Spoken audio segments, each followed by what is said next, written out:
الذي أبدأ الأفلاك والأرضين والصلاة والسلام على من كان نبيا وآدم بين الماء والطين وعلى آله وأصحابه الطيبين الطاهرين أما بعد فأعوذ بالله من الشيطان الرجيم بسم الله الرحمن الرحيم لو أنزلنا هذا القرآن على جبل لرأيته خاشعا متصدعا من خشية الله صدق الله مولانا العظيم وبلغنا رسوله النبي الأمين المكين المدني الكريم ونحن على ذلك لمن الشاهدين والشاكرين والذاكرين والحمد لله رب العالمین۔ مختصر سی میری کہانی ہے، جو بھی ہے سب اس کی مہربانی ہے۔ جتنی سانسوں نے رب کا نام لیا، بس وہی میری زندگانی ہے۔ بلغ العلا بکمالہ کشف الدجی بجمالہ، حسنت جمیع خصالہ صلو علیہ وآلہ۔ حضرات، کافی دیر سے یہ پروگرام چل رہا ہے، لیکن بہت تعجب ہے، اب تک کے افراتفری کا مومنٹ بند نہیں ہو پایا ہے۔ معاف کیجئے گا، میں تھوڑا اکڑو مولوی ہوں، جس کو سننا ہے وہی بیٹھا ورنہ پھر چلا جائے۔ سمجھ میں آ رہی ہے؟ میرے خالہ اماں کا گھر ہے کیا؟ شانتی کے ساتھ بیٹھنا ہے، بیٹھا ورنہ بھاگ جائے۔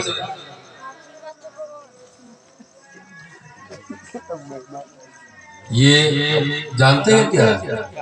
تربیت کی کمی ہے۔ اگر آپ نے تربیت اچھی کی ہوتی تو محفل رسول میں بیٹھ کر یہ بدماشی نہیں کرتی۔ بابو آپ لوگ ذکر رسول میں آئے، ٹوپیاں کہاں ہیں آپ لوگوں کی؟ یہ کوئی ناچ گانے کی محفل ہے کیا؟ مسلمان کے گھر میں نہ پیدا ہوئے بیٹا، ٹوپی تو ہوگی، تاج پہ سجا کر رکھا ہے، رومال ہے، رومال رکھو سر پہ۔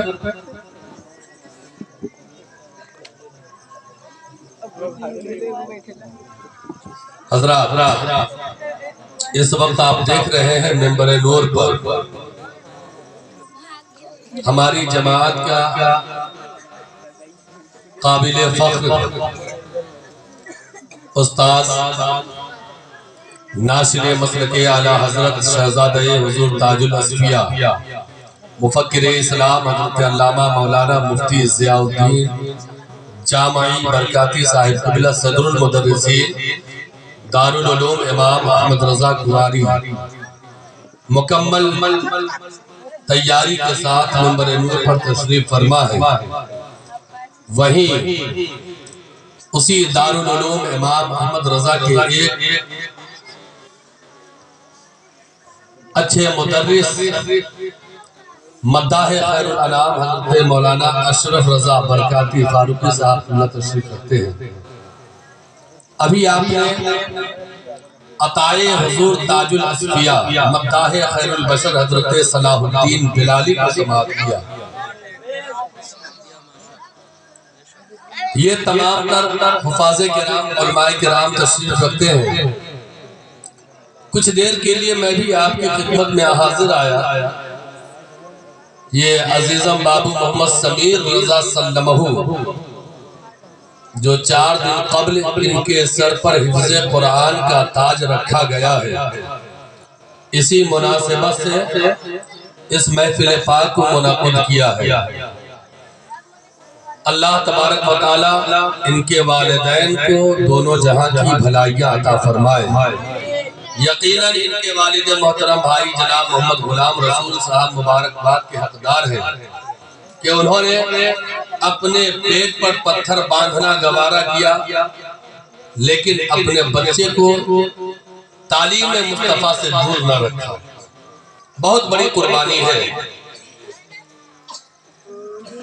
بہرحال اسی عنوان پر کچھ دیر میں آپ سے لبکشائی کرنے کی جسارت کروں گا۔ الرحیم جان عالمین طٰہٰ و یاسین حضور احمد مجتبیٰ حضرت محمد مصطفیٰ علیہ تحیت و ثنا صلی اللہ تعالی علیہ وسلم کی مقدس بارگاہ میں جی لگا کر والہانہ عاشقانہ غلامانہ انداز میں درود پاک کا نذرانہ عقیدت پیش کریں۔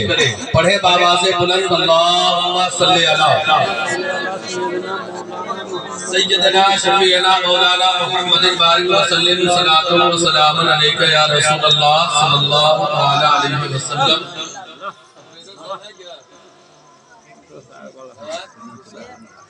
بیس چالو کیا ہوئے گا، بیس بند کیجئے، ایکو کم کیجئے، آواز بڑھا دیجئے ہلکا سا۔ نبی کی نعت کے آواز بڑھانے کے لیے کرو بھائی، آپ ایک روز بجاتے ہم لوگ روز بجاتے ہیں، سمجھ میں آ رہا ہے؟ آواز سے بھی اندازہ ہو گیا ہوگا۔ نبی کے نعت کے خوبصورت اشعار ابھی آپ سماعت کر رہے تھے، 4 مصرے میں بھی پڑھ رہا ہوں، محبت کے ساتھ سماعت کر لیجئے۔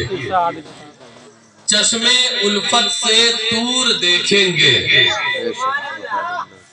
وہ تو معلوم ہے کہ نہیں سمجھ میں آیا ہوگا، لیکن نبی کی نعت پڑھ رہا ہوں، سبحان اللہ تو کہہ سکتے ہیں۔ سبحان اللہ کہیے گا، آپ کی نیکیوں میں اضافہ ہوگا۔ کچھ لوگ اندھیرے میں بیٹھے خاموشی کا مظاہرہ کر رہے ہیں، آپ لوگ سے گزارش ہے کہ آپ لوگ بھی کبھی کبھی سبحان اللہ کہہ لیا کریں۔ اللہ کی پاکیزہ بزم محبت میں بیٹھے ہیں۔ عورتوں کو زور سے بولنے کا حکم نہیں ہے نا، مردوں کو تو بولنے کا حکم ہے نا، تو جو مرد حضرات ہیں وہی سبحان اللہ بولیں گے، عورتیں اپنے دل میں بولیں گے۔ شعر دیکھیں، چشمے الفت سے دور دیکھیں گے۔ 10 منٹ ہمارا سپورٹ کر دیجئے، ہمارے سمرتھن میں آ جائیے، پھر آپ ہم سے نان اسٹاپ سنتے چلے جائیے، سمجھ رہے؟ چشمے الفت سے دور دیکھیں گے، چشمے الفت سے دور دیکھیں گے، ہم مدینہ ضرور دیکھیں گے۔ چشمے الفت سے دور دیکھیں گے، ہم مدینہ ضرور دیکھیں گے، اور کوئی دیکھے نہ دیکھے محشر میں مجھ کو میرے حضور دیکھیں گے۔ کوئی دیکھے نہ دیکھے محشر میں مجھ کو میرے حضور دیکھیں گے۔ اور یہ حفظ قرآن کے حسین موقع پر محفل پاک ہے، کچھ اشعار عظمت قرآن پر سماعت کر لیں۔ کیا گھٹا پائیں گے ظالم مرتبہ قرآن کا، بے شک سبحان بولے سبحان اللہ۔ ہاں، کیا گھٹا پائیں گے ظالم مرتبہ قرآن کا، جب محافظ ہے میرا رب العلا قرآن کا، جب محافظ ہے میرا رب العلا قرآن کا۔ اور 14 صدیاں ہو گئی ہے، آج بھی محفوظ ہے۔ 14 صدیاں ہو گئی ہے، آج بھی محفوظ ہے۔ دنیا والوں دیکھ لو یہ معجزہ قرآن کا، دنیا والوں دیکھ لو یہ معجزہ قرآن کا۔ اور آنے والا شعر پڑھ رہا ہوں، حافظ سمیر رضا کے والد محترم، ان کے چچا، گھر خاندان کے لوگ اگر ان کی دستار حفظ سے خوش ہیں تو انشاءاللہ اس شعر کا زبردست استقبال ہوگا۔ وہ شعر آپ تک پہنچ رہا ہے۔ کیا گھٹا پائیں گے ظالم مرتبہ قرآن کا، جب محافظ ہے میرا رب العلا قرآن کا۔ اور روز محشر اس کے سر پہ تاج رکھا جائے گا جس کے بیٹے نے کیا ہے حافظہ قرآن کا، جس کے بیٹے نے کیا ہے حافظہ قرآن کا۔ روز محشر اس کے سر پر تاج رکھا جائے گا جس کے بیٹے نے کیا ہے حافظہ قرآن کا۔ کیا گھٹا پائیں گے ظالم مرتبہ قرآن کا، جب محافظ ہے میرا رب العلا قرآن کا۔ اور اس قبیل کا آخری شعر سن لے کہ مٹ جائیں گے سب منکر قرآن مگر، مٹ جائیں گے سب منکر قرآن مگر، حشر تک باقی رہے گا تذکرہ قرآن کا، حشر تک باقی رہے گا تذکرہ قرآن کا۔ کیا گھٹا پائیں گے ظالم مرتبہ قرآن کا، جب محافظ ہے میرا رب العلا قرآن کا۔ حضرات بات قرآن کی آئی ہے، بات عظمت قرآن کی آئی ہے۔ آج کسی کے لال نے حفظ قرآن مکمل کیا ہے، آج کسی کا نور نظر حافظ قرآن بن کر کے پٹنیا کی سرزمین پر آیا ہے، آج کسی کا نونہال حافظ قرآن بن کر کے آپ کی بستی میں آیا ہے، آج آپ کے خاندان کا نام روشن ہو رہا ہے، آج آپ کے بستی کا نام روشن ہو رہا ہے، آج آپ کی سماج کا نام روشن ہو رہا ہے۔ یہ خوبصورت لمحہ ہے جو بھلائے نہیں بھلائے جاتے ہیں۔ چار مصرع سنے کہ پروردگار صاحب ایمان بنا دے، کلمہ جو پڑھے سچا مسلمان بنا دے، اور گھر گھر سے آئے روز تلاوت کی صدائے، ہر چھوٹے بڑے کو حافظ قرآن، ہر چھوٹے بڑے کو حافظ قرآن بنا دے۔ حضرات خطبہ مسنونہ کے بعد میں نے قرآن مقدس کی ایک مشہور و معروف آیت پاک کو پڑھ کر اپنے آپ کو مشرف کیا ہے۔ اللہ پاک اپنے پاکیزہ پوتر مقدس کلام پاک میں ارشاد فرما رہا ہے، لو انزلنا ھذا القرآن علی جبل لرأیتہ خاشعا متصدعا من خشیت اللہ۔ اس کا ترجمہ سماعت کر لے۔ اللہ قرآن میں فرماتا ہے، کیا فرما رہا؟ لو انزلنا، اگر ہم یہ قرآن اتارتے کہاں پر؟ علی جبل، پہاڑ پہ۔ اللہ فرماتا ہے کہ اگر یہ قرآن ہم اتارتے پہاڑ پر تو وہ خشیت ربانی سے ریزہ ریزہ ہو کر بکھر جاتا، یعنی خوف خدا بندی سے وہ ریزہ ریزہ ہو کر ٹکڑا ٹکڑا ہو کر بکھر جاتا۔ آپ ذرا قرآن کی ہیبت کو دیکھیں، آپ ذرا قرآن کی طاقت کو دیکھیں کہ اللہ خود فرما رہا ہے کہ اگر اس قرآن کو میں پہاڑ پہ نازل کرتا، ہمارے اور آپ کے لیے دنیاوی اعتبار سے سب سے بڑی طاقت کا نام پہاڑ ہے۔ پہاڑ ہونے کی وجہ سے زمین کا سنتولن برقرار ہے، پہاڑ کی وجہ سے آج دنیا آباد ہے۔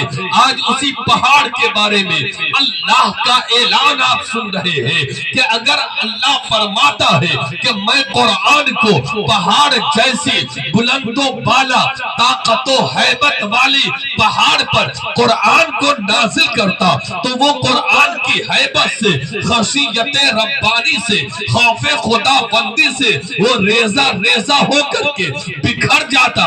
لوگوں ذہن کو قریب کرو، آپ ذرا اندازہ لگاؤ کہ میرے مصطفیٰ کا کلیجہ کتنا مضبوط تھا، میرے مصطفیٰ کا سینہ کتنا طاقتور تھا کہ جس قرآن کا بوجھ پہاڑ جیسی طاقت و قوت والی سے لینے سے انکار کر دیا مصطفیٰ نے قبول کر لیا اور مصطفیٰ پر وحی کے ذریعے اللہ نے قرآن مقدس کو نازل فرمایا. مصطفیٰ نے یاد کیا, مصطفیٰ نے صحابہ کو یاد کیا. آپ اندازہ لگاؤ کہ جس قرآن کو پہاڑ کی طاقت نہ برداشت کر سکی, آج امت محمدیہ کا چھوٹا چھوٹا بچہ اپنے سینے میں پورے قرآن کو لیے وہ گھوم رہا ہے. یہ سب کیا ہے؟ یہ سب میرے مصطفیٰ کا معجزہ. بے شک بے شک یا رسول اللہ زندہ آباد. حضرات ذہن کو قریب کیجئے, یہ بچے جو ہیں ہماری قوم کے فیوچر ہیں, مستقبل ہے. سمجھ رہے ہیں؟ ان سے بہت ساری امیدیں ہیں. ان کو اندھیرے میں رکھنا ہماری جہالت ہے. ان کو اجالے میں لانے کی کوشش کی جائے. آج دنیا میں کیا ہو رہا ہے آپ دیکھ رہے ہیں. آج سوشل میڈیا کا زمانہ ہے. بات دنیا کے کسی کونے سے ابھرتی ہے, آنن فانن چند منٹ میں پوری دنیا کے لوگ اس سے باخبر ہو جاتے ہیں. ہوتے کہ نہیں ہوتے؟ یوٹیوب کے ذریعے, فیس بک کے ذریعے, ٹویٹر کے ذریعے اور نہ جانے کتنے کیا کیا لوازمات ہیں جو آپ لوگ کو بہتر معلوم ہے. آج دنیا میں کہیں بھی کچھ ہوتا ہے ہر انسان کو خبر ہے. اے مسلمانوں, اے پٹنیا کے زندہ دل مسلمانوں, نوجوانوں, کیا تمہیں اپنے بارے میں کچھ معلوم ہے؟ آج پوری دنیا کی نظر مسلمانوں پہ ٹکی ہے. آج یہود و نصارہ ہو, کسی بھی مذہب کے ماننے والے ہو, ہر ایک کا ٹارگٹ مسلمان ہے. ہر ایک یہ چاہتا ہے کہ مسلمانوں کو ختم کر دے. یہ مشن آج کا نہیں ہے, یہ 1400 سال سے پہلے کا ٹارگٹ ہے. جب مسلمان 313 تھے تو ہزاروں نے انہیں ختم کرنے کی ناکام کوشش کی. لیکن جس مذہب کا جو مذہب اللہ کو پسندیدہ ہو اس پر کوئی آگ بھی اٹھائے یہ گوارا نہیں ہے. نور حق شمع الہی کو بجھا سکتا ہے کون؟ جس کا حامی ہے خدا اس کو مٹا سکتا ہے کون؟ حضرات ذہن کو قریب کریں. میں کچھ عرض کرنا چاہتا ہوں. آج ہماری قوم کا بیٹا, آج ہماری قوم کی بیٹیاں موبائل کے چکر میں آ کر نہ جانے کتنی آپ اپنے آپ کو, اپنی زندگی کو تباہ و بربادی کے دہانے پر پہنچا چکے ہیں. ذرا اسی موبائل میں آج اسی یوٹیوب کے ذریعے تم نے نعت مصطفیٰ تو یاد نہیں کی ہے, تم نے قرآن کی تلاوت کرنا تو نہیں سیکھا ہے, اسی یوٹیوب کے ذریعے تم نے تقاریر تو نہیں سنی ہے. میں تمہیں بتانا یہ چاہتا ہوں اے پٹنیا کے زندہ دل مسلمانوں, آج دنیا ہمارے تعاقب میں لگی ہوئی ہے. دنیا ہمیں مٹانے کی ناپاک سازشیں کر رہی ہے. کہیں آپ دیکھتے ہیں کبھی اذانوں پہ حملے ہو رہے ہیں, کبھی مسجد کو گرانے کی بات کی جاتی ہے, تو کہیں قرآن کی عظمت کو للکارا جاتا ہے. ابھی جلدی مہینہ دن پہلے کی بات ہے کہ سوڈین میں قرآن پاک کی بے حرمتی کی گئی ہے, قرآن پاک کی شان میں گستاخیاں کی گئی ہے. لیکن ہمارا خون اتنا سرد ہو چکا ہے کہ ہمارے اندر جوش و جذبہ کا کوئی مطلب ہی نہیں ہے. بس دیکھا آگے شیئر کر دیا, دیکھا آگے چٹ کر دیا. اے قوم کے چیالو, ذرا اپنے ذہن و فکر کو جھنجھوڑو. یہ قرآن کسی کے باپ دادا کی کتاب نہیں ہے, یہ قرآن تو لا ریب کتاب ہے, یہ قرآن تو بے مثل و بے مثال کتاب ہے. یہ قرآن تو وہ کتاب ہے جس میں ماں کے پیٹ سے لے کر قبر کے پیٹ تک کا روشن بیان ہے. وہ ہماری ہدایت کے لیے اللہ نے نازل فرمایا ہے. آج ہم نے اس قرآن کو طاق پہ سجا رکھا ہے. اے دنیا کے لوگوں سنو, میں اپنی قوم کی ماں اور بہنوں کو میسج دینا چاہوں گا. تمہارے باپ نے جہیز میں پلنگ دیا ضرور ہے, تمہارے باپ نے واشنگ مشین ضرور دیا ہے, تمہارے باپ نے فریج ضرور دیا ہے. سارے جہیز ایک طرف رکھ دو, قرآن مقدس کو ایک طرف رکھ دو. تمہارا سارا جہیز مل کر ایک قرآن کا مقابلہ نہیں کر سکتا. لیکن ایک قوم کی بیٹیوں, جس باپ نے تمہیں جہیز میں قرآن دیا ہے اس قرآن کو تم کتنی مرتبہ پڑھتے ہو؟